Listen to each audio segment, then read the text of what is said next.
This morning, we'll be looking at a review of well-supported in-home parent skill-based programs on the Title IV Prevention Services Clearinghouse. Our presenter this morning is Jennifer Rolls-Roots.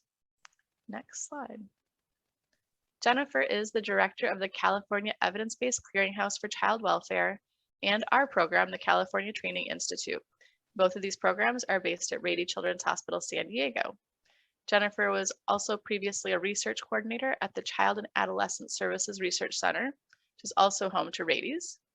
And her work has focused on children receiving services through public sectors of care, including child welfare and mental health systems. And I should note that Jennifer wears both of these hats, and this morning's webinar is a partnership between CalTrin, which is focused on professional development for child and family serving professionals, and the California Evidence-Based Clearinghouse for Child Welfare, which we commonly refer to as the CEBC. Jennifer, take it away. Thank you. Thank you. Very glad to be here, as Dana said. I'm both part of CalTrin and CEBC, so I'm glad to be here to represent my CEBC side and share some information on the programs that are going to be available here in California through FFPSA funding. So just for those who aren't familiar with the CEBC, we are all about spreading the use of evidence-based practices, both within the child welfare system as well as in other child and family serving systems. So not just child welfare. We have two main areas: a program registry, which currently has about 550 reviewed programs on it in, over 50 topic areas. And then also a section on selecting and implementing programs. So we'll talk more about how to use the CEBC later on, but really for the majority of today, although I'm with the CEBC, I'm going to be talking about the FFPSA rated program. So I'll take my CEBC hat off for a little bit. But before we get started, I want to just kind of find out where people are coming from. I know we have people who are coming from a wide variety of places. Actually, Dana, do you mind dropping the poll for this? I'll let you run it. Thank you. So tell us about where you work here in California, and if you have, you can select other and tell us more in the chat if you're coming from other areas.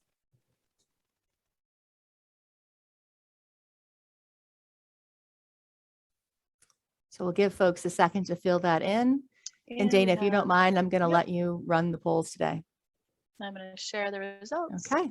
We are all over the place. Okay. So I see some folks. I know we had Connecticut. I saw someone from Boston, Indiana. Thank you for joining us.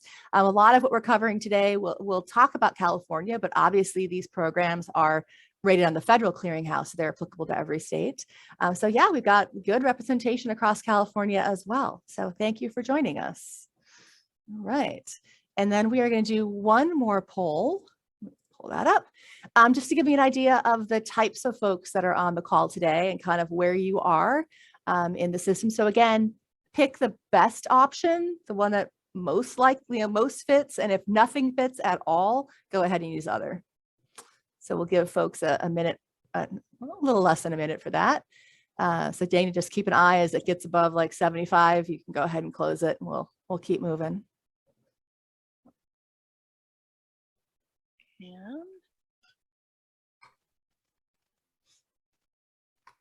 Okay.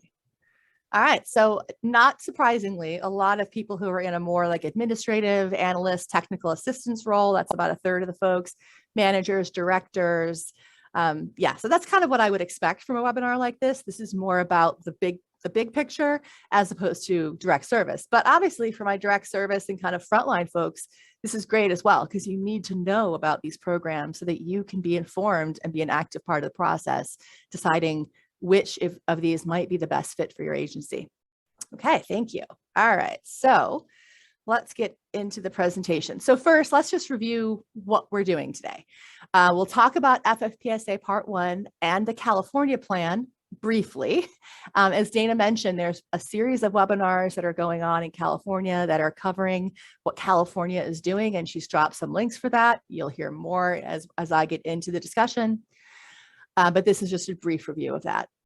We'll also talk about what are the in-home parent skill-based programs, that is a mouthful, that have been rated as well supported on the Title IV Prevention Services Clearinghouse that are included in the California plan.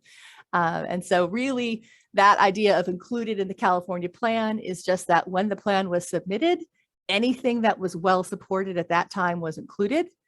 They've rated a few additional programs. They're not in the plan yet. They likely will be.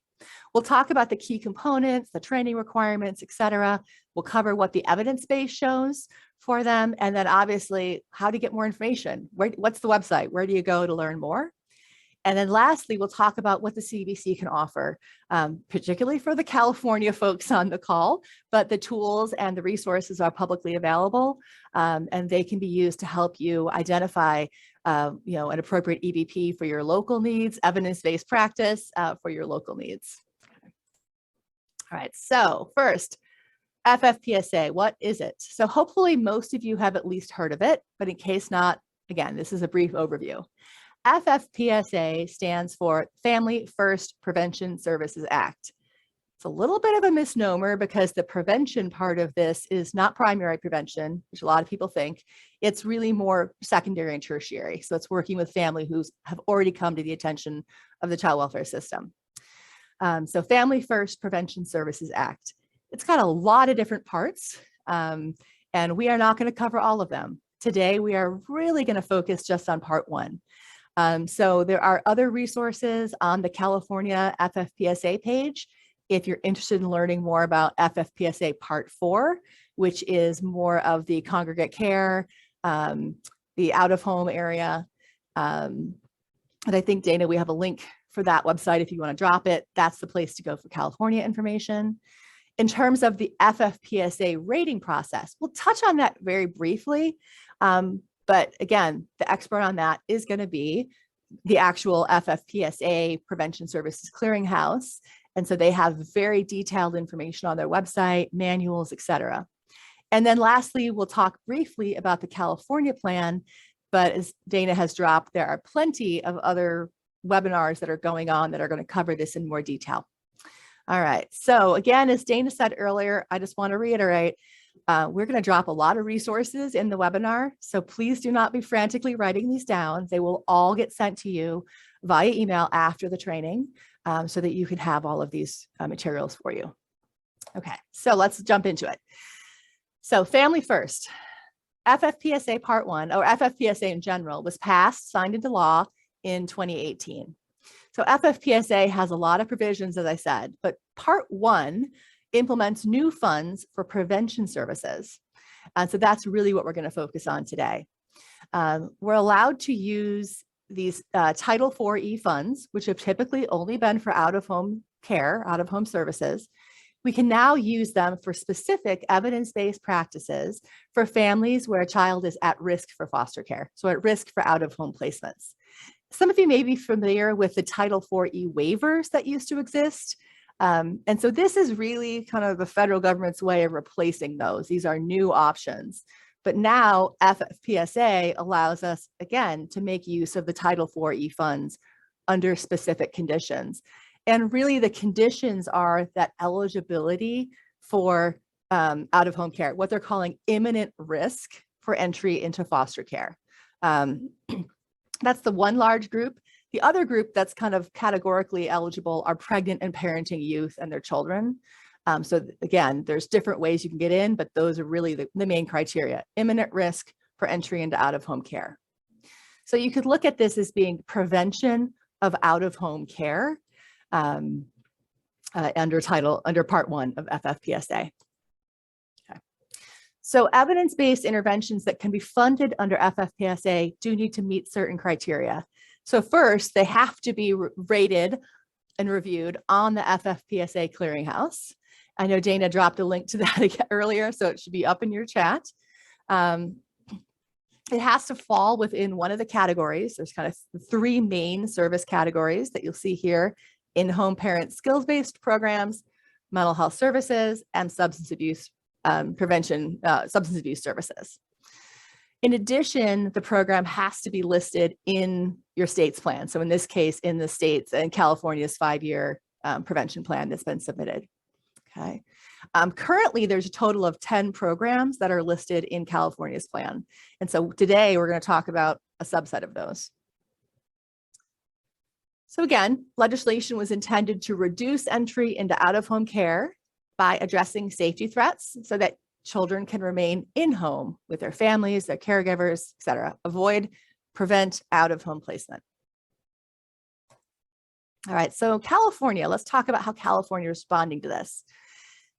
To support the implementation of FFPSA in California, the state passed Assembly Bill 153, AB 153, which expands upon the FFPSA requirements to offer additional optional funding that requires counties to engage with partners in their county in the development of a comprehensive prevention plan, which includes primary, secondary, and tertiary strategies.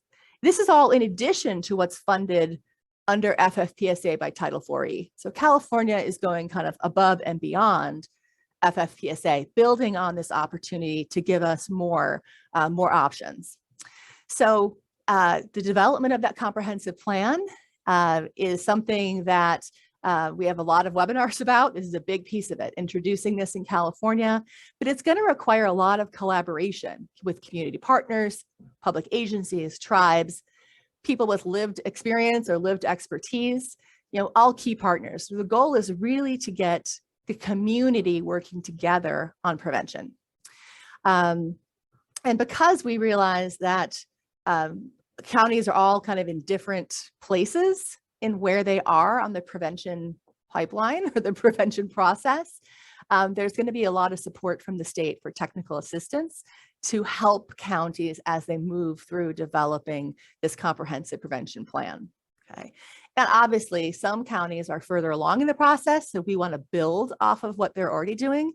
Other counties are earlier on. So we'll talk about what that roadmap to prevention looks like in just a second.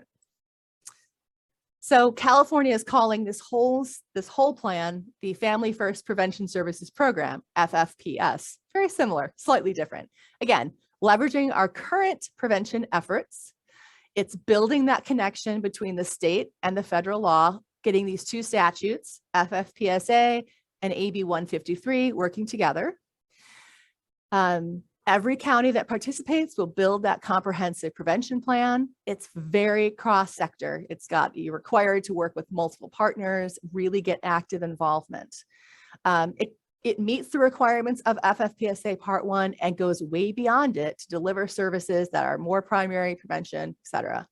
And I think importantly, it brings in this the concept of what I think a new idea here, which is a community pathway that provides local jurisdictions the ability to engage families as early as possible with the services delivered in their communities. So in this case, while the Title IV-E agency would be the approver of services, the intake, the service delivery is offered outside of child welfare by community agencies, hopefully making it's a little bit more comfortable for families to access those services early. You don't need to wait to get involved in child welfare. It's all in the community. So a community pathway. Okay. Here's the roadmap that the state has put together. If you've been on those webinars, you've probably seen this. It's showing the process of developing that comprehensive plan and implementing it. Most counties right now are over on the left-hand side. We are in guidance and information, and that's really where this webinar falls. Let's just give you information about the plans that are available, okay?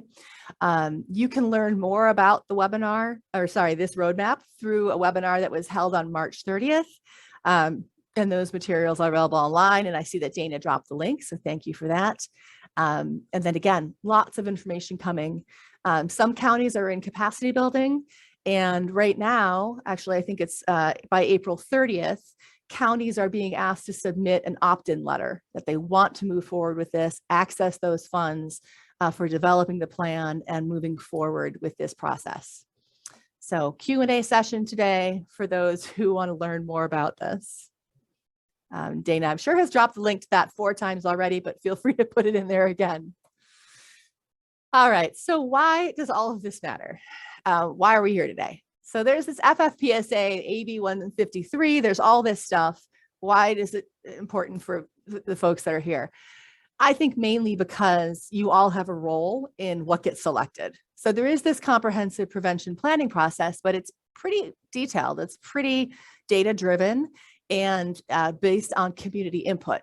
So everyone has a role in what gets selected, what the assessment shows is needed, and then FRCs, CAPCs, CBOs, all these folks can actually play a role in driving that plan to meet the needs of your own community. So we want people to be aware of what's out there. Obviously, these are all potential funding sources. So we know it's a struggle for community-based organizations to fund what they're doing. This is a completely new funding system, funding stream that can help grow the community-based services that are already available for prevention. All right, so let's get to what you're really here for, FFPSA and the interventions. Three main categories that we'll talk about in this webinar series. The first one was mental health prevention and treatment. Covered that last week. The recording is available online. Today, we'll talk about in-home parent skill-based programs, and I'll clarify what they mean by in-home in a minute. And then lastly, next week, we'll talk about the substance abuse prevention and treatment programs that are available. Okay, in-home. So very broadly, these are interventions, very broadly defined, psychological, behavioral, educational. They must involve direct intervention with the parent or caregiver.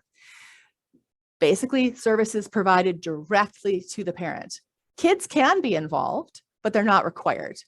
And so that's one clarification for folks. Any contact with a parent caregiver can be face-to-face, over the phone or video. So virtual training is fine, online, great. Does not have to be physically face-to-face in the same room. It also doesn't have to be explicitly only in home. So although they put that name in there, these are programs that either can be explicitly delivered in home, like a home visiting program, or they are interventions for which the delivery in home is possible or recommended, but not required. So you can deliver these in other places. If a family is living in a shelter, you can deliver the services there. It could be done in residential facilities, prisons, etc. So in-home just means that it has the capacity or it can be delivered in-home. It is not required that all services be delivered in the home setting. Okay. All right, so how are these rated? The second requirement is that you have to be rated on the Prevention Services Clearinghouse. And in California, they've identified the well-supported programs as where they're going to start. How do you get to be a well-supported program? According to the Prevention Services Clearinghouse, you have to have at least 2 contrasts that showed an effect. What the heck is a contrast? Okay, I didn't even know when this first came out what that really meant. A contrast is just a comparison. So you have the intervention condition and you have the comparison group, control, comparison group, whatever you want to call it. A contrast is the comparison on one measure. So let's say that you are looking at the CBCL, Child Behavior Checklist is your outcome measure. You compare the intervention group with the control group on that measure. That's one contrast. If you have 2 measures, you use the IBERG Child Behavior Inventory and the CBCL. That's 2 comparisons, 2 contrasts, okay? So they're looking to see at least 2 contrasts that showed significant effect. It is important to notice that the Prevention Services Clearinghouse does a pretty detailed rating of each study. So they talk about achieving a rating of moderate or high on design and execution. Come back to that in a minute when you'll see that some studies get kind of kicked out of their rating process for not meeting their criteria. Okay, so pretty high standard of requirement to get articles, to get studies even reviewed by the Prevention Services Clearinghouse. All right, 2 contrasts showed effect, and at least one of them has to show a sustained effect at least 12 months after the end of treatment.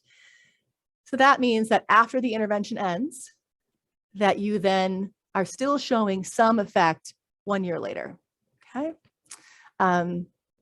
Again, Dana just dropped the link, thank you. Lots of detail on how they do this and how the sausage is made over at the Prevention Services Clearinghouse, but that's at least the flavor of it. All right, so let's look at what's in the in-home parent skills-based training programs that are in the California plan, and there are 5. We'll cover each of them in detail. Let's just go through what they are briefly right now. We've got Family Checkup, Healthy Families America, commonly known as HFA, Homebuilders, Intensive Family Preservation and Reunification Services, another mouthful, Nurse Family Partnership, often called the NFP, Parents as Teachers, PAT. So before we jump into talking about these, I'd love to get an idea of what folks already know about them. So Dana, can you drop the poll on which of these programs folks are actually least familiar with? I have a guess what I think it's going to be. But Dana, if you can launch that poll, thank you. Go ahead and take a vote of which one of these 5 you are least familiar with. And I know we're going to be sharing all this information with the state to help people, to help them identify where additional technical support is needed. So any input you can give us on this sort of stuff, I think will help us drive the order that we do those. Okay, so we'll give you a second to put those in. And Dana, when we get close to good response, we can go ahead and share the results. All right, so interestingly, okay, my bet was that Family Checkup was going to be the one that folks were least familiar with, but it looks like Homebuilders is actually the one that people are least familiar with. So great. I'm hoping to give you a lot of good information today, but obviously the programs themselves are the experts. So let us go ahead and jump right in.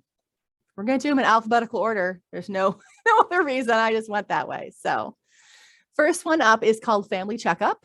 And you can see I've got the website there if you want more information. Obviously, you can go to the Prevention Services Clearinghouse. They've got descriptions. The CEBC also has pretty detailed descriptions. And so the information I'm going to present today on the programs comes from both the Prevention Services Clearinghouse and the CEBC. So a little bit of both. Okay. So Family Checkup. Let's talk about what this is. First, this is a brief strengths-based intervention for families ages 2 through 17. So very broad. Overall, not surprisingly, given our category, it's improving parenting skills, family management, with then that goal being to impact on child outcomes, emotional, behavioral, and academic. Okay. So as you said, 2 to 17, so actually the broadest age range, I believe, or maybe it ties with Homebuilders, but a very broad age range can be covered in here. There's 3 main components. We'll cover those in just a minute. And those are going to occur based on kind of how it works with the family. So what's their availability? And then some families, depending on need, will stay in services longer. We'll do more services. Other families have a little less need. And so they might finish quicker. So unlike some of the other ones, there's not quite as clear, as structured, a clear dosage for this one. And you'll see why in a second, given the nature of the program. So what are our goals? Lots of them, lots of things. But I think that first one, improve children's social and emotional adjustment by providing assessment-driven support, data-driven decision-making for parents to encourage and support positive parenting and reduce coercive conflict. That to me is really what this one is about. You can see all these other more concrete ones that are on the list, but the goals are really improve outcomes for kids by helping parents parent better and deal with conflict, deal with issues at home. So we said there were 3 essential components. First one, there's an interview. You got to start. So initial interview, building rapport with the family. They use motivational interviewing to explore, like, what are the strengths of the family? What are the barriers they're encountering related to parenting and the family situation? And then they do what they call an ecological family assessment, parent-child questionnaires, teacher questionnaires. They do some observation of family interactions, really trying to understand the needs of each particular family. And the reason they need to know that is because the third piece is very tailored feedback. This program is not one size fits all. They're going to use that assessment and then determine what the follow-up services should be. So there's a package of services that are available. They could be clinical, they could be support services. There's the everyday parenting program, which is typically delivered as part of this, but every family's needs are different. And so the exact service array that's offered to the family will vary depending on what their assessment showed. All right, so let's talk about evidence. We're going to look at evidence for all 5 of the programs in the same way. So I'm going to walk through this little diagram here in more detail now. And then later ones we'll just jump to the key information. So the first box on the left is studies that were identified in the Prevention Services Clearinghouse search. So they do a detailed lit search looking for all studies on the intervention, in this case, family checkup. They identified 22 studies. Then they have a second process where they review them using, do they meet their criteria for inclusion in the actual review itself. In this case, only 5 out of those 22 studies were found to be eligible for review by the Prevention Services Clearinghouse. So you saw a big drop off. You can go to the clearinghouse. They have detailed information about why the other 17 studies were excluded from their review. But just to be aware, again, big drop off there. So a good amount of research was not included in their review for a wide variety of reasons. Of those 5 studies that they were able to review or that met their criteria, 3 of them were deemed as having meeting the high design and execution standards. So very high quality study. They had 1 that was moderate and 1 that was rated low. So when we look at these studies, the results that we're going to see in a minute, we're really being driven by the high and moderate rated studies. So 4 studies out of the original 22 were really used to drive the rating for the program. And what did we find? So we're going to present the child findings and the adult findings separately. And then we are going to look at them in domains. So on the Prevention Services Clearinghouse, you'll see these are kind of standard categories. Whenever they found contrasts, those comparisons in a domain, they look to see whether the contrast was favorable to the intervention, meaning the intervention had some sort of positive significant effect. Maybe there was no effect, no significance, or it was unfavorable, meaning that the intervention actually caused some sort of harm or worsening of whatever the indicator was that you were looking at.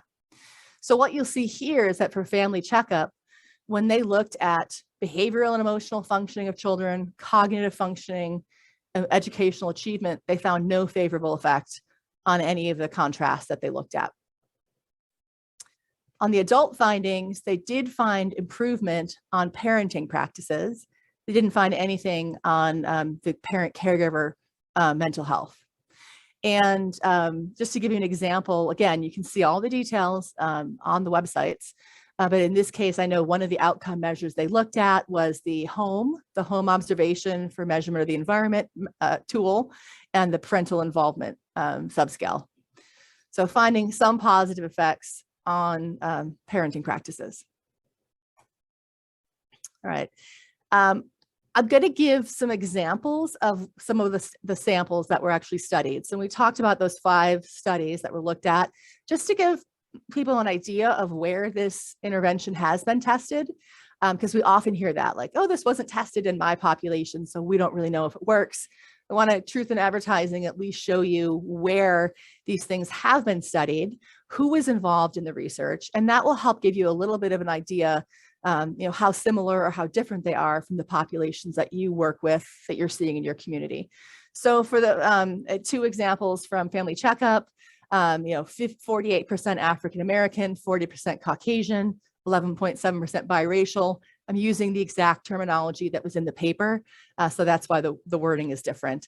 Another study was 50% European-American, 28%, had a small percentage of Hispanic, biracial, et cetera. So somewhat diverse samples, especially for African-American populations. Where did they pull these samples from? One study pulled from people who were enrolled in WIC, Women, Infants, and Children.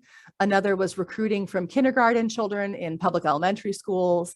And then another was actually a universal well child program. So it was implemented kind of community-wide. Support for implementation is a key factor because it tells us what the program itself provides to help you, your agency, your community get started and do some of the selection process, the decision making. So in this case, we're talking, there's 4 kind of factors that we look at on the CEBC and we ask if they have this information. The first is pre-implementation materials. Do they provide assessment tools, guidance documents to help an agency see if this program is a good fit or if they're ready to, deliver this intervention? In this case, Family Checkup did not, indicate that they had any supports like that. Formal support, this would be, is there an organization or a person, someone to really help you, support you, as like it sounds, as you implement? FCU does offer formal support through REACH, the REACH Institute at Arizona State University. So they do have people who can help with implementation. Fidelity, obviously very important. Are you delivering the program as it was intended, as it was when it showed those outcomes? FCU does have measures available, so that's great. You don't have to reinvent the wheel. They've already got tools. And then lastly, do they have written materials, guides, manuals that you can refer to specifically for about how to implement the program, the day-to-day setup considerations, et cetera. And yes, Family Checkup, FCU does have them. They're publicly available on their website. So they do have some decent supports for implementation, which is part of the decision-making process. And then lastly, and sometimes most key, what do you need to do? How do you start delivering this? What's involved? Well, first, you are looking for master's level practitioners with some clinical experience. So, but a wide variety of master's programs are accepted. Training is available in a couple different formats. So they have an in-person training. They have an online training. I think we're seeing a lot more online training over the past couple of years. And then they have a hybrid training. And so they, again, a little bit more flexible, I think, than some of the others in terms of how you can get trained on the program. All right. So that is Family Checkup. And so I'm going to say if folks have any questions, they're welcome to drop those in the chat. We'll also have some time for questioning at the end, but certainly please ask any questions that you have as we're going along. Okay, so 1 out of the 4. That one took the longest because I had to explain a lot of the topics. So these ones will go a little bit quicker for you. All right, the next one, Healthy Families America. Nicely, their URL is the exact name spelled out, so that's great. I'm curious if anybody who is on the call today has used HFA, maybe been involved in it, delivered it, evaluated it. So if you have, just go ahead and drop that in the chat.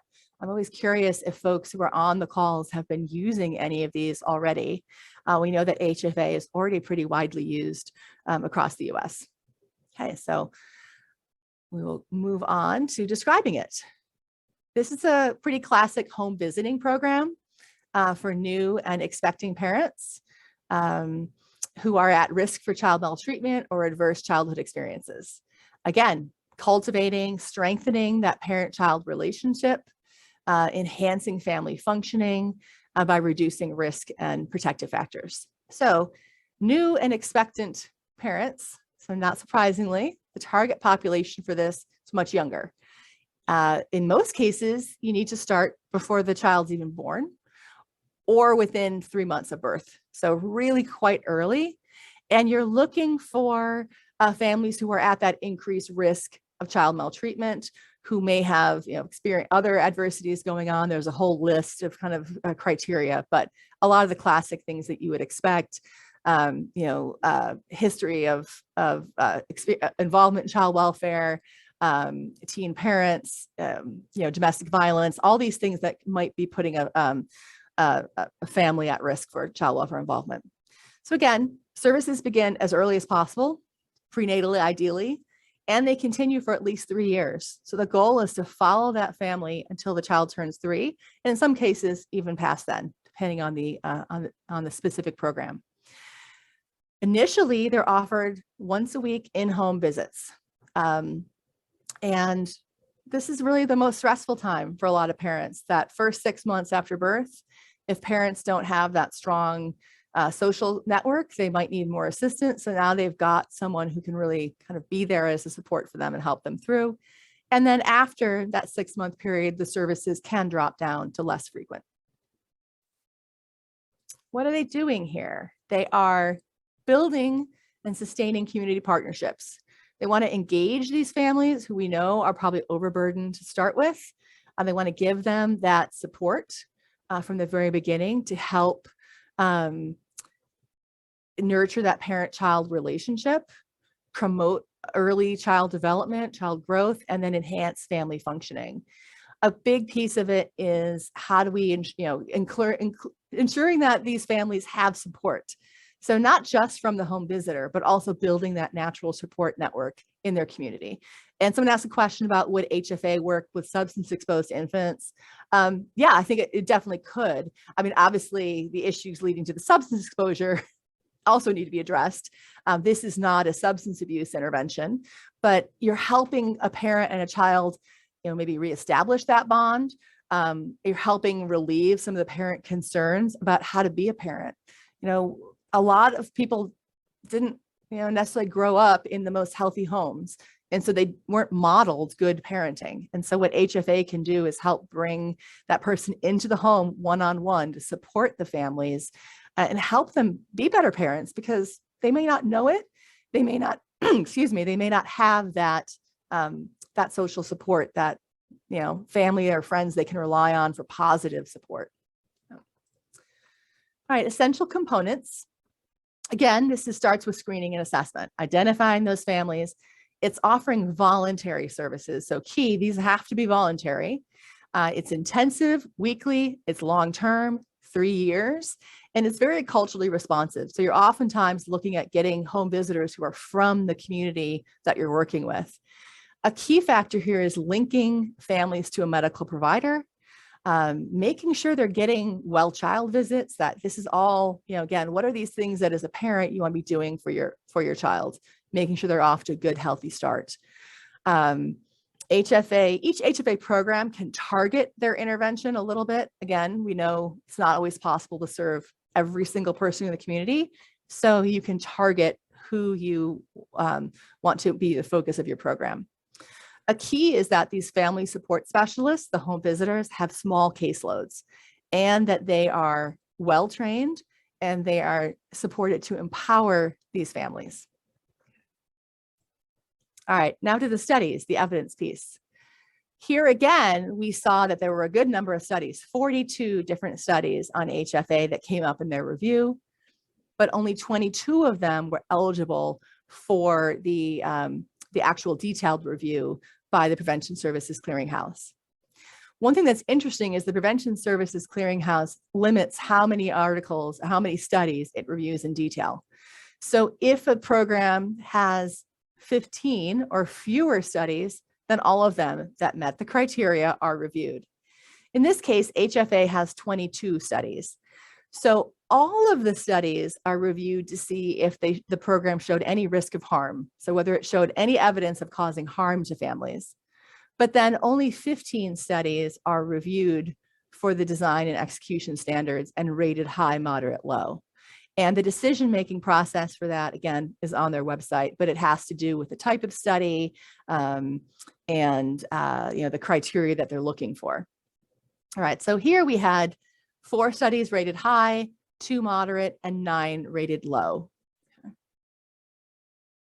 And we have a good number of outcomes for HFA to look at across the domains, or a good number of domains, because it's really a very multifaceted intervention. Here we did see some favorable effects on parent self-report of maltreatment. And so these were things like the revised conflict tactic scale, their conflict tactic scale parent-child. So these were positive measures of self-report. However, the maltreatment risk assessment didn't show anything, and there was no impact or no favorable outcomes on the child welfare administrative reports. So looking at actual reports of maltreatment.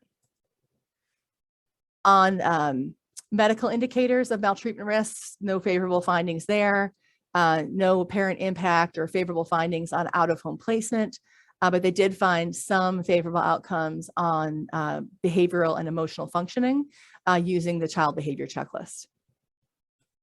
Okay, more child findings. Social functioning, didn't really see a favorable effect there. On the cognitive functioning, they did see some effect. This was on the Bailey scales of infant development. And then the physical development health, they did not see any effect there. I think we're almost to the end of the child findings. Delinquent behavior, didn't see much there. And then on the educational achievement, delinquent behavior may be because this is such a young age, you'd have to be following them for a very long time to even get them into where you'd start to see delinquent behavior. On the child well-being, educational achievement, they did see some positive effects on retention in first grade. So based on school records, how many kids or what percentage of kids were retained in first grade needed to repeat it. On the parent side, we saw some positive effects here. Positive parenting practices. These were based on observation measures. Parent and caregiver mental and emotional health showed some improvement on the using the mental health index, the parenting stress inventory, and so on. No effect on parental substance abuse. So again, why I said earlier, yeah, you could use this with substance abuse infants in conjunction with an actual intervention for substance use.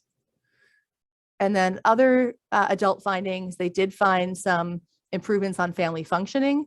These were mostly related to intimate partner violence. So rates of that going on in the household. And then no favorable effects were found on economic and housing stability. It's just a couple of samples.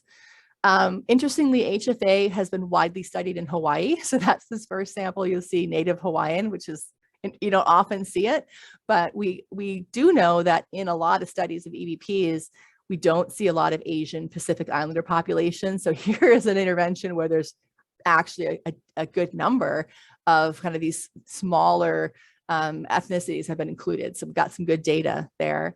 And then here is the second one is a more traditional study. I think this one might have been done in New York, Caucasian, African-American, Hispanic. Not surprisingly, based on the intervention, these were families at risk for child maltreatment. Another study was pregnant teens who were recruited from American Indian health organizations, and then pregnant women, adolescents at risk for low birth weight, infant mortality. So examples of how programs kind of tailored that very broad criteria of, at risk and what that can look like more specifically. Implementation support, they've got quite a bit. They offer pre-implementation assessments and materials. They do have formal support. They have a national office that supports implementation. They have fidelity measures available, and they have implementation guides that are out there as well. Education level.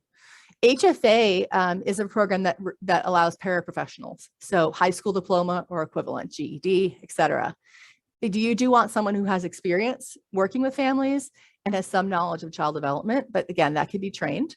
They are not expecting college graduates, masters, et cetera. For the supervisors, they are looking for a bachelor's degree and 3 years of experience. I think one of the reasons that they can, have these lower education levels is twofold. One, they want to pull people from the community that you're serving. They want people with lived experience in that community actually delivering the services. And then they provide pretty extensive training. So 4 full days of training for the direct service staff, an additional day for supervisors. They offer advanced training and so on. So a pretty robust training program is required, and even more is available for them. Okay. So that is a HFA overview. Again, if you have questions, please drop them in. I'm going to keep going. And then Dana, if you're seeing anything that you want me to jump in and answer, just let me know. Okay. All right, Homebuilders. This was the one that actually this group was least familiar with. And actually, it's been around a very long time. I think that we often have thought of it as a reunification program.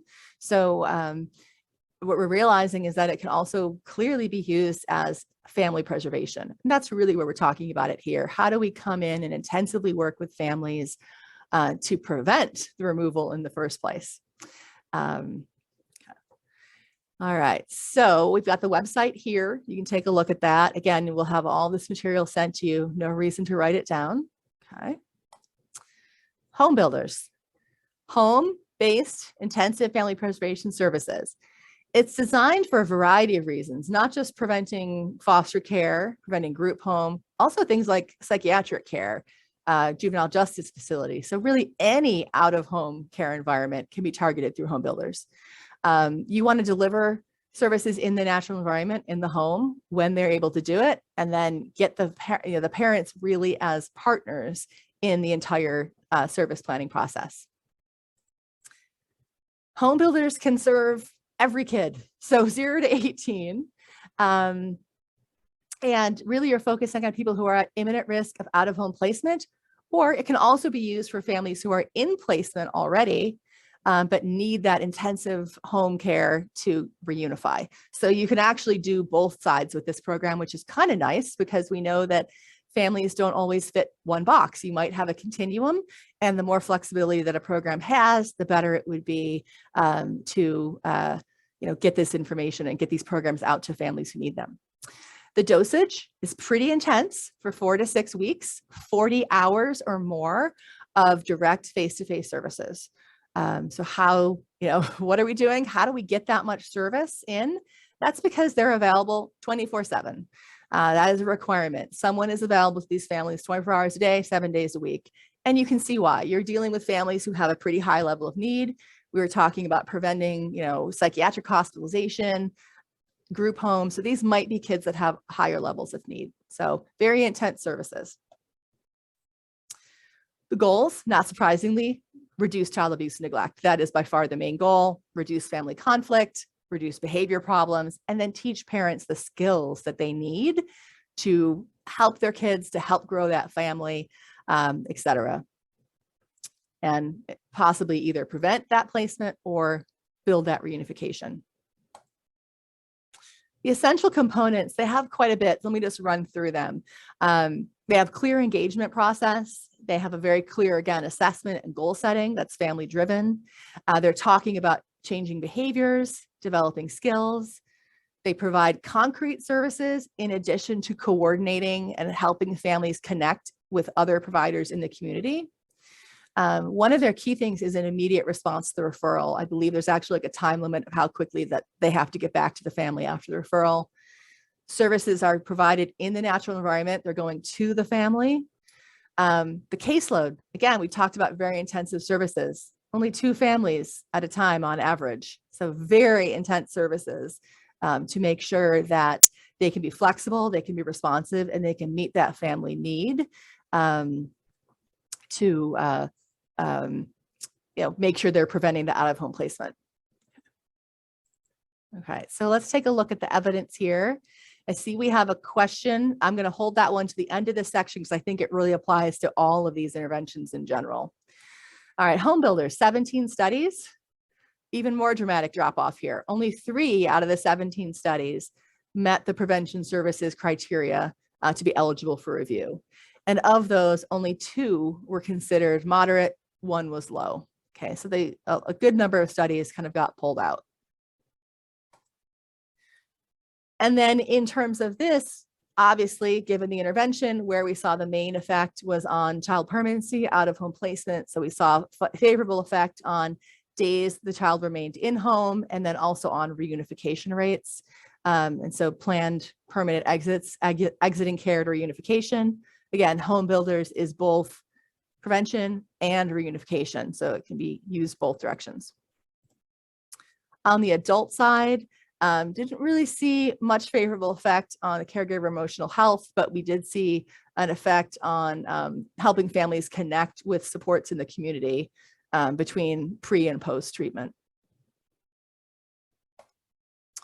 Example of the programs that have the interventions that are populations that have been studied under this intervention.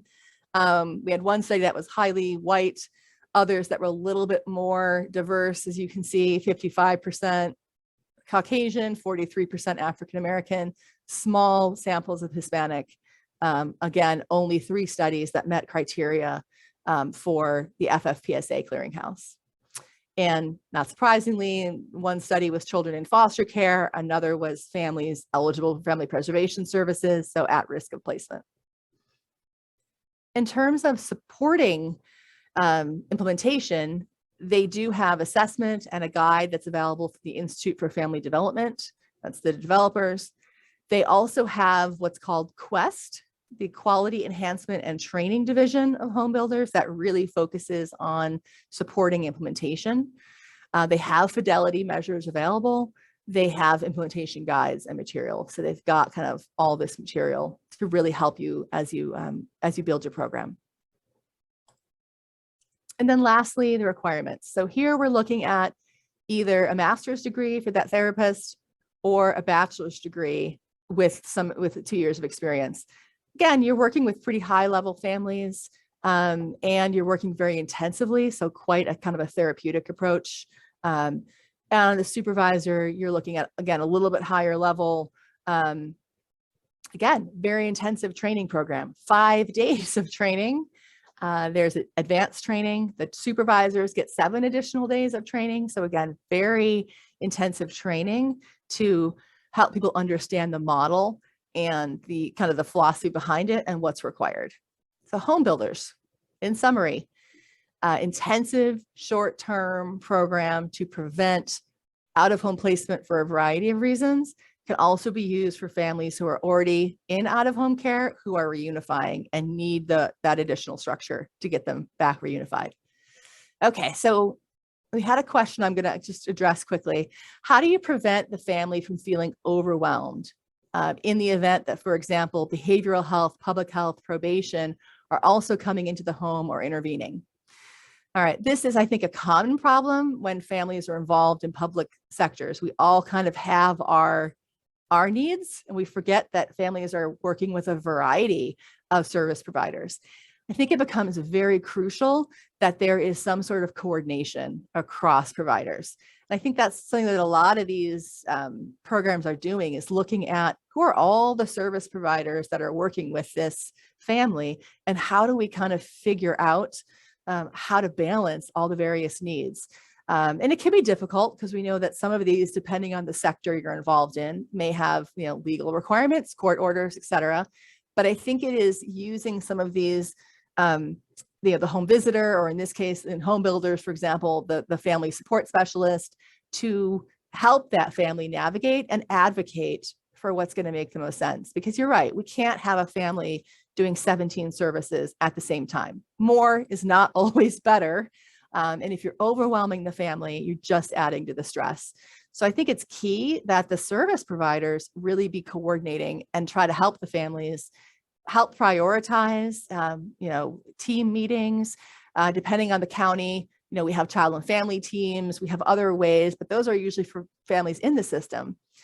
This could be something that's built into that comprehensive prevention plan that we talked about earlier. How do you ensure that these families who are at risk of out-of-home placement are not just getting overwhelmed and deluged with all different resources and services? Where is that coordination factor to prioritize what they really need, and then kind of, stage what the remaining items are? Great idea, Cynthia. Yes, create those teams for families not within the system. And so when we talk about that comprehensive prevention plan, that could be something that you would look at. How do you expand that multidisciplinary team, child and family team, which has been so successful in child welfare, but do it for families who are not yet in the system to prevent them from ending up in the system? Great. All right, so we got 3 down, 2 to go. Nurse Family Partnership. And again, name there, nursefamilypartnership.org. Very easy to find. This one's been around, I think, since the 60s or 70s. So lots of use of it. Like it says, nurse, it involves nurses. So this is always a little scary, I think, for programs who are thinking, well, we don't have enough nurses as it is. How do we do this? And so we'll talk more about that. It's a very different type of nursing than working in a hospital. So I think that you have to understand that you're going to attract a different type of nurse for this. I from talking with the NFP developers, normally finding nurses is not a huge issue because people want to work in this sort of primary prevention, more hands-on, more intensive nursing situation. So, okay, let's talk about what it is. It's a home visiting program, trained registered nurses, and it's really designed to focus on the health, the relationships, the well-being of mothers and their children. So you're, again, individualized goal setting, preventative health practices, parenting skills. You're helping support and grow that family. This is another one that targets first-time or low-income mothers and children. Again, you can enroll while you're pregnant. Ideally, you want them to be no later than the 28th week of pregnancy. So get them ahead of time, get them connected with prenatal care and services and so on. And then this one also goes on for quite a while. So until the child turns 2. You're looking for 60 visits. So this is, again, a very intensive service. Each one is roughly an hour or a little bit more. During the first month, they meet weekly, and then they kind of taper off or, as needed. Parents, lots of goals here. We've got that economic self-sufficiency, life course, having a vision for your future. I think that's a good way to put it. A key piece of this is planning future pregnancies. How do we help families delay having that second baby so that they can do things like continue their education and find work? We want to have improved pregnancy outcomes and so on. On the kids side, we want some goals for the kiddos. We want these children to be safe, and we want them to have healthy development. Again, we're looking at prenatal through age 2, so very critical development time for kids. What does this look like? It's a home visiting program, but using registered nurses. It, again, is also voluntary. It is for first-time expectant mothers, so you want to get them early. Low income, typically high risk. High risk due to things like housing instability or addiction, substance abuse issues, history of child welfare involvement. This could be a woman who was herself in foster care, or she might have, intimate partner violence history or her own mental health needs, et cetera. So a whole variety of reasons why you might identify someone as being at high risk for future involvement in child welfare. Again, the intervention context in the home, really seeing what's going on. A one-on-one therapeutic relationship with a personal nurse, the person that you will work with for the next 2+ years. And again, they've got schedules of how often they're going to meet with you based on your needs and the program needs, but a very intensive service. Nurses are applying kind of services across 6 domains that are listed here. And what I've really heard, again, from the developers is that nurses who go into this program really enjoy the fact they get to actually work with families. We all know that in the healthcare system today, visits can be short. This type of intervention allows a nurse to actually be much more involved, follow that same family over time, and really have that personal connection with them. I think that these home visitors find very rewarding. They're looking to build self-efficacy, so helping the parent kind of build their own skills. They're working on attachment. These are young babies, young infants. And again, they have to carry manageable caseloads. So in this case, 25 to 30 families, they're meeting once a week, typically, and then tapering off. So families at different stages. Nurse-family partnership, as I mentioned, has been around for quite a while. So it has had a good number of studies. However, only 10 of those met the eligibility criteria for review under the Prevention Services Clearinghouse. And of those, 2 met high rating criteria, 5 were considered moderate, and 3 were low. Let's look at the child findings first. So they did find favorable effects on child maltreatment reports to child welfare. Didn't find stuff on the medical indicators, risk assessment, and so on. On the more behavioral side, they did not find any effects on emotional behavioral health of the child. They did find some effects on language development. Again, maybe that as we're enforcing with parents or reinforcing with parents that proper, good child education techniques to use with young children. Physical development, they did find some positive effects there, particularly on things like preterm birth, birth weight. Again, we're trying to get these women enrolled before 28 weeks of pregnancy, so you've still got some time to really make an impact on that actual pregnancy and delivery. And then they didn't see any favorable effects on educational achievement for this sample. On the parent side, interestingly, there was no favorable effects on these adult domains: positive parenting, emotional behavioral health, substance use. And not much here either on the adult side. So they did find an effect on employment. So how many of the women were employed 13 to 24 months after the delivery.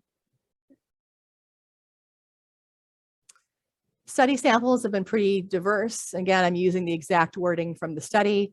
So 45% Mexican American, 35% white, smallest percent, 3%. They lumped together American Indian and Asian. Another sample was 88% white. So some diversity. I think we can look across the studies as just some examples of what we saw.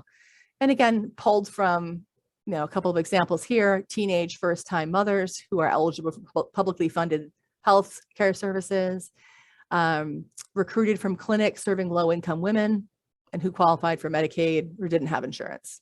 So pulled from higher risk samples. Implementation supports, again, they have a good number.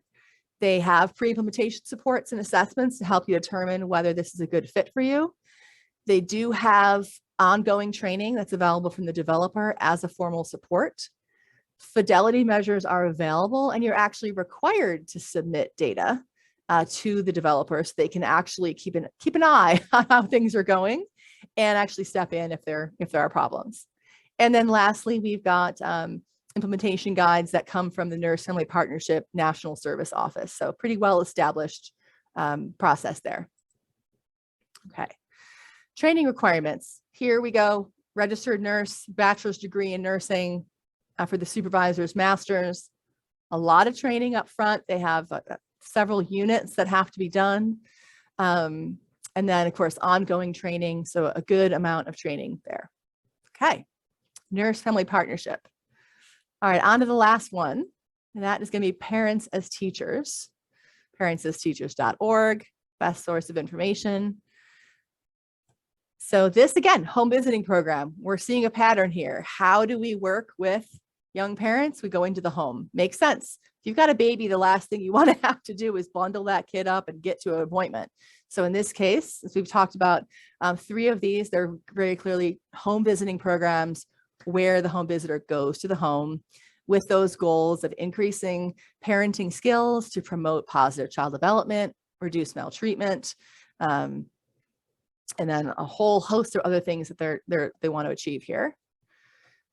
Parents as Teachers targets expectant mothers or actually kids all the way up through kindergarten entry. And so it's not necessarily only for expectant mothers. You can actually start this later on as well, after the delivery of the child, all the way up through kindergarten entry.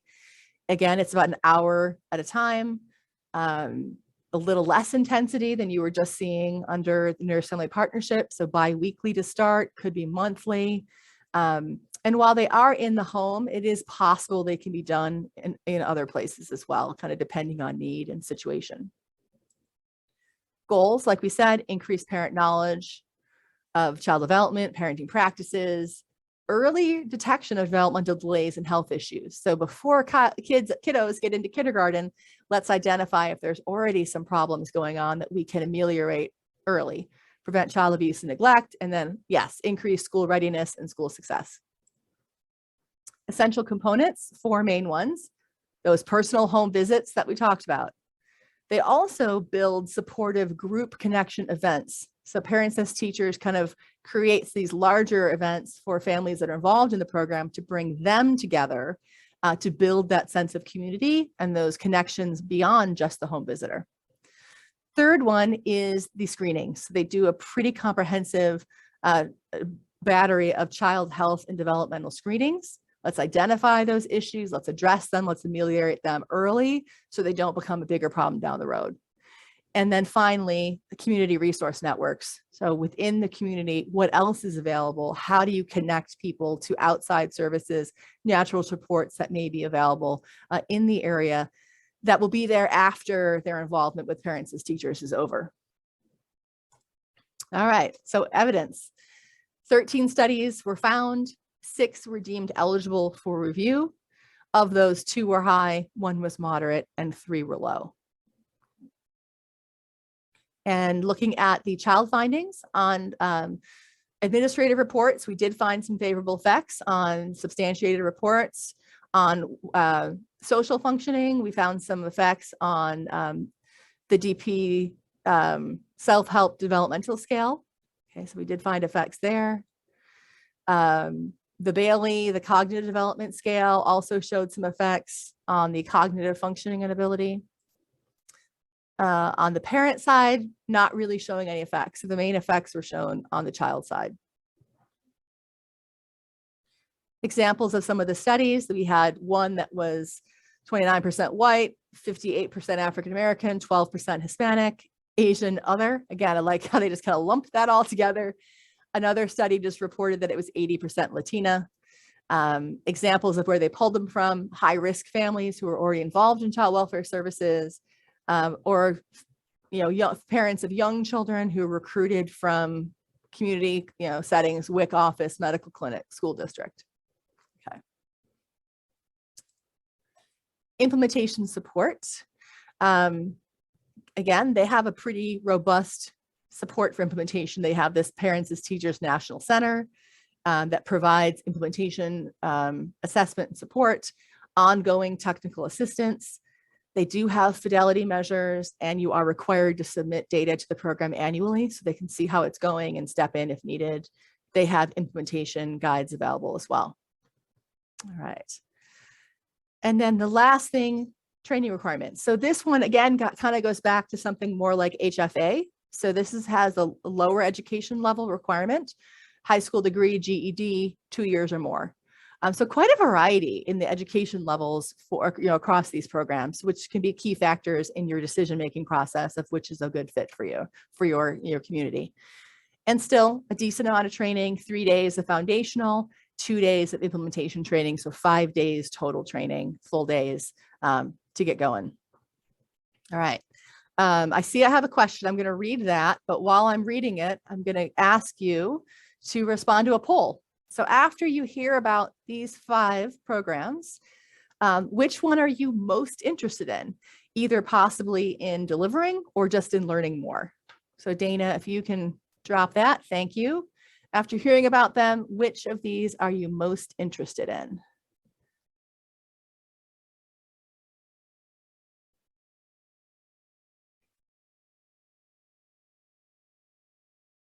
All right, we'll give that a sec. I'm going to get a drink while you guys are doing that.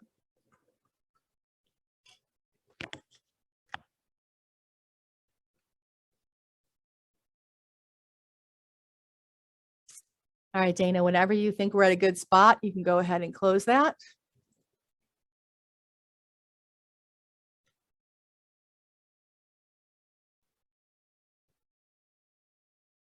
Okay, interesting. So I think what we saw here is the 2 programs that people knew the least about at the beginning, Homebuilders and Family Checkup, are the ones that are of most interest now that you're learning about them. You want to learn more and see if they're a good fit.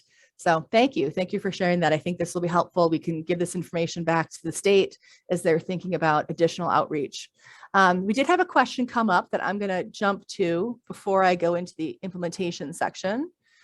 Just want to address that. So someone asked, since infants and younger children are the identified victim, are older children considered on the caseload? I ask because other children considered at risk face coming into care due to the abuse or neglect of the infant. Many of these practices would seem effective at not only keeping infant in the home, but other non-abused children. Forgive typos. Thank you. I'm the worst typer, so I hate typing in chat. It scares me. I think that's a great question. I think what you want to remember is that each of these programs has different target populations. So some of them, it was a young first-time parent. So there really wouldn't be any older children in the home. You're looking at first kid. Other ones like Homebuilders, it was whoever's there. So at some point, the family comes to the attention of services at their risk of placement. But all of these are really addressing the pretty comprehensive needs of the family. So if there are additional children in the home, maybe they have step kids, they have kin kids that they're caring for. These would be things that would be addressed through the intervention, because the other children may not be the target child, but they would be included because you're delivering very comprehensive kind of case management services to these families. And I think that is a question that a lot of interventions are looking at is, does the effect of the intervention actually go beyond just that technically the targeted child? Does it have an effect on other kids in the house? In some cases it does. A lot of programs really haven't studied that. They often just examine that one child in particular. But as you can see, given the kind of intensive case management nature of some of these programs, and you're addressing the family, and that family would include all the kids in the household. All right. Linda, thank you for commenting. Disappointing to see the lack of favorable ratings. I think that's twofold. As you can see, a lot of studies did not meet the pretty high criteria the Prevention Services Clearinghouse uses. So there are a lot of studies that just didn't even get looked at really. And then I think it is a pretty high standard. So in order to get this well-supported rating, you've got to have really high criteria. That doesn't mean that the programs aren't working in those areas. It just means that we're not seeing them in these particular studies. So I'm always a proponent for more study, more intervention, more research on programs to see who they work best for, et cetera. But yeah, it can be kind of hard to see that. Okay. All right. I am going to jump us ahead to talk briefly. I know we're almost at the end of our time, about what the CEBC can offer. How do you determine what the I'm going to skip this poll, Dana. I think we'll just go on, interest of time. Thank you. How you can select interventions. So why is selection so important? So the CEBC focuses on selection of programs in general. Obviously, any success that you're going to have with an EBP is going to be determined by selecting the correct one. It has to address the correct target population, the correct outcomes, et cetera. If you select something wrong, let's say you pick something because it sounded great, that they have nice glossy materials, but it's not really what you need, there's those negative consequences. Waste of time, waste of money. And here's my sad child picture, not good outcomes for the kiddos and the family. Another reason why careful selection matters is at the CEBC, we remind folks that you might not always need a new program. You might just need to change something internal. So you might have existing evidence-based practices that just need more capacity. Maybe you already have a great home visiting program and the outcomes look great. You just need to double the capacity that you have so you can serve more families. You might need to change your referral processes. How are you sure that families are getting to the right service at the right time? And then lastly, building evidence. So if you have a locally developed program that you think is working and you've got that data, how do you keep building that evidence and getting it into some of these clearinghouses to show that it really is working? It's not always about just adopting something new. All right, so CEBC, what can we offer? A lot of our resources are publicly available, but the more intensive technical assistance that we offer is really geared at California. So I'll run through this, but if you need assistance, you're welcome to reach out to us directly, but the most of our support is going to be for California agencies. So besides what we covered today, the CEBC has a lot of detailed information about each program that you can use to determine if it's a good fit for your needs. Goals, components, resources, training, all these things that we talked about. We also provide plain language summaries of the research studies. So if you want to actually see exactly what was studied, what measures were used, what they found, you can see them on there as well. We can also help with obtaining full text articles. So if you really want to read the article, let us know and we'll be sure to get a copy to you so you can read that. We have a compare feature on the website. You can select programs and then compare them side by side to give you additional, just clear cut. I know we looked at those 5 programs in detail, but you could select a couple of those and compare them and make sure that we, you can see very clearly the differences between them. All right. So here's the website, just a quick picture. The program registry is the blue area. The red is implementation. So we're going to have tools and a guide. That's all there. I see some conversation in chat about safe care.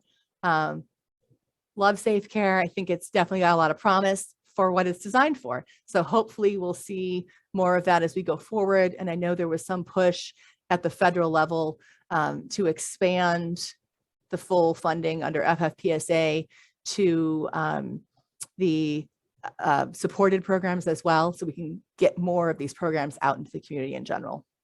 Okay. CEBC provides a guide for implementing and selecting programs. We use an implementation framework called EPIS: exploration, preparation, implementation, and sustainability. We focus on the E, the exploration phase. This guide is available on our website for free. You can download it. Let me give you an example of how we've worked with an agency in California to use it. So we had an agency that contacted us. This was several years ago, pre-FFPSA. They were looking for a parent training program to include in an upcoming grant proposal. So we worked with them using the guide. We had 2 phone calls, so not very intensive. We helped them identify what were their goals for the parent training. We talked about what was already in use in their community. How was it going? Did they have data on it, et cetera? And then we talked about what were the local community needs. Who was the target population? What was their particular situation? They were then able to use information on the CEBC using the guide to identify 2 different parent training models that they thought met their needs. And then they did additional work. They talked with some stakeholders and reviewed the programs. They had calls with the program developers. So they kind of shopped around. Let's talk to these people and find out more about the next steps. And then lastly, they reached out to agencies who were using those models already and found out more from them about how it actually went. Then they were able to make a final decision on which model of those 2 was really the best fit for them and their individual needs. So again, not a ton of support from CEBC, the guide, a couple phone calls, but that's an example of how we can help agencies as they're moving forward. And obviously we meet over phone or Zoom now that we're in a virtual world. Key steps: forming an implementation team. This is a main part of the comprehensive prevention planning process, getting that team, that community team together. You need to explore the problem. What are you trying to address? In this case, it's pretty clear. It's child abuse, it's out of home prevention. It's child maltreatment prevention, but you can look at it in a little more detail. What is the communities that are most affected, the types of abuse and maltreatment that you're seeing, et cetera. All of these can drop them. And thank you, Dana has dropped one of the worksheets that we have. Conducting the needs assessment. Again, looking at your data. I've got another slide on that in more detail, so I'm going to just run through these. Identifying potential solutions to the problem, determining which of those solutions is the best fit, working with the program developers, and then lastly, creating that written summary. Let me run through these. Implementation teams, like we said, should involve a wide variety of folks. This could be the same as your comprehensive prevention planning team, or it could be a subcommittee. But you really want to purposely include a variety of stakeholders. Exploring the problem, getting at the details. Where is this occurring? Are there geographic differences? Are there different ages that you're targeting? As we could see from these interventions, they have different target populations. And so you need to identify where the problem is really occurring so you can determine which intervention is probably the best fit. Oh, we talked about using something called root cause analysis. The next slide just gives a quick example of kind of an activity that we do that's a little less formal than maybe like a fishbone diagram, but it's kind of talking through the issue. And this is an example of some conversation that we had with a county that had 3 different contractors who were providing aftercare services, and they were allocating those services geographically. So 3 areas of the county, each one had a different provider, and they were seeing some differences in reentry rates. And so they wanted to work through what they should do. And really what they came down to is that there were some differences in engagement practices across the 3 sectors. families were dropping out of one of those sectors, one of those programs more than the others. And in one of them, they had more families that had substance abuse issues that were not treated, that had not been addressed. And so there were multiple reasons why they were seeing these reentry situations. But again, it's working through it, looking at the data and thinking about it. Needs assessment, start with the data that you already have. Don't run out, collect more. We know that there's a lot of data out there. And so we want to make sure that we're using that. Identifying those solutions. FFPSA has given you that short list of programs. You can see which, if any, is a good fit for your needs. The picture that you're seeing on the screen is the handout that Dana is dropping in there. So you can kind of see how that goes together. But if you want to use this process for anything beyond FFPSA, you certainly can. It applies for any sort of decision making. And then we provide what we call a selection guide. So there's both a handout and like a worksheet that you can fill in as you're going along, as you're identifying the 2 or 3 programs you want to look at. You're kind of filling in those sections that might be potential issues. So here's some examples of what those domains are: ease of use, external compatibility, internal compatibility. How well does it fit? Can you observe the benefits? How well does it fit with your existing skill set? If you're not planning to hire a whole bunch of new staff, you might need to think about, well, who do we currently have as our home visitors? Are they master's level, bachelor's, etc.? So if you want to redeploy your existing workforce, you want to pay attention to that skill set question. What type of training is available? Do you have to send 20 people to, across the country to attend training? Is it virtual? Will they come to you? And so on. So these are all things you want to consider in the selection process, and the CEBC can walk you through those. We provide some example questions. I'm sorry, I know we're almost at the end of our time, so I'm going through this very quickly. Definitely happy to work with anyone that has questions afterwards. So these are some examples of what's in the guide, and you've got the link for that. But things for your group to consider. Creating that written summary. Always want to document what you did, how you did it, and why, because we know there's a lot of turnover. So you want to make sure that you've got that written process of what occurred over your 6 or 8 month planning process. Okay. I'm just going to touch on these briefly, then we'll just get to the end. I know I think we have a question we want to cover. There are definitely a lot of common barriers that you want to address, that you want to be thinking about from the beginning. How are you going to ensure staff and community buy-in? Hopefully you involve them during the selection process, and it's not, they've already been part of the process. Fidelity. How are you going to ensure that fidelity is assessed, and how are you going to address it when there's problems? And then lastly, adaptation. We could do a whole webinar on adaptation, and actually the CEBC did one earlier this year. The recording is available on the website. We'll include that link. It's always a struggle about whether you even need to adapt. I've got a couple of slides about that. My take-home message for adaptation is talk to the developer. Before you make any changes, talk to the developer. They may already have adapted the program. They may know of someone else who has. They may be able to tell you if it's necessary. And that here are some examples of adaptations that are concerning or problematic. All right. More information about the CEBC, please reach out if we can help as you're moving forward in this process. And then I'm going to put it onto the last slide for Dana. And should I pull up is there a question in the Q&A for me, Dana? There is one question remaining in the Q&A, and while you answer it, I'm going to drop the survey link. Yeah.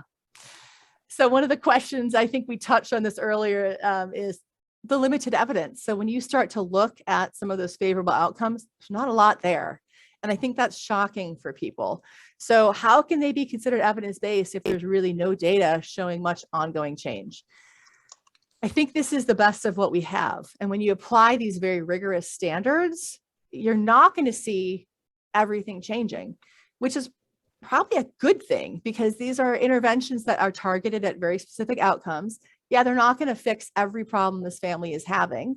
And that's why it's important to look at what are the outcomes this particular program was able to demonstrate using these very rigorous criteria.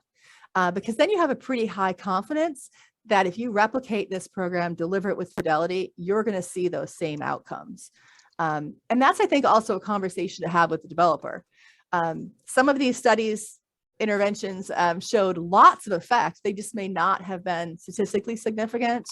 Also, there's a whole group of studies that were not included in the PSC review for a variety of reasons that may have also shown other effect. So would I love to see better outcomes, more favorable effects? Yes, and hopefully we'll see them grow over time as more studies are done. All right, Dana, I'm going to turn it over to you. Thank you, everyone.